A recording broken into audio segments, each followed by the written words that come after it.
The quiet, leafy streets in the heart of Thorpe Hamlet. But on football match days, it's a very different story.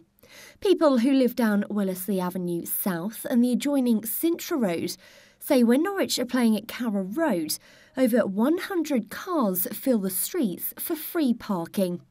They've also noticed a rise in the number of commuter vehicles pitching up there on weekdays and a concern that drivers aren't leaving enough room for emergency vehicles to get through. We had an instance once where somebody's son was taken ill during one of the games, and instead of ringing an ambulance, she decided to put her son in the car and actually drive him to the hospital because she felt that there was no way an ambulance would have been able to get up the road. Now match days are on both sides of the roads and they park anywhere, restricting you getting out if you drive or anything.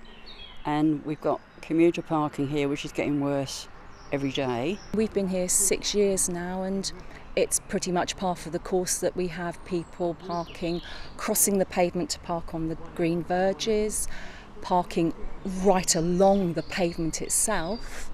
Norfolk Fire and Rescue Service say their journeys are time critical, and if they have to stop and reverse down a road, people's lives can be in danger.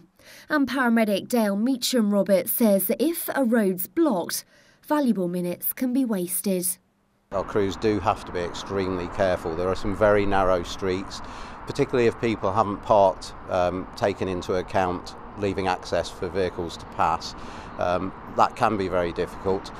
It can slow us down on occasions if somebody blocks the road, particularly on narrow streets. Even if they're going in for a couple of minutes, that can obviously have an impact on the speed with which we arrive at our patients. Now, residents in Thorpe Hamlet have had enough, and about 80 of them are calling for something to be done. Last year, they presented a petition to City Hall calling for parking restrictions to be put in place in the area. And now they're making a fresh plea to council bosses for a consultation on the introduction of parking permits.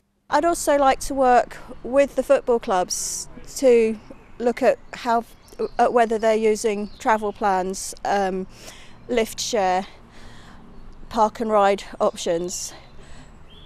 Because, we live near a football ground. We expect some crowds. We can live with that. We chose to live here. But it's gone beyond what's safe and acceptable. Norwich City Council says officers are looking to carry out a consultation over parking permits on the roads next year. But they say in the immediate future, the focus is on 2 permit parking schemes in Lakenham and in the streets around the UEA. But the people who live down these 2 streets are running out of patience. They want action on what they say is an accident waiting to happen. Christina Brinkley, Mustard TV, Norwich.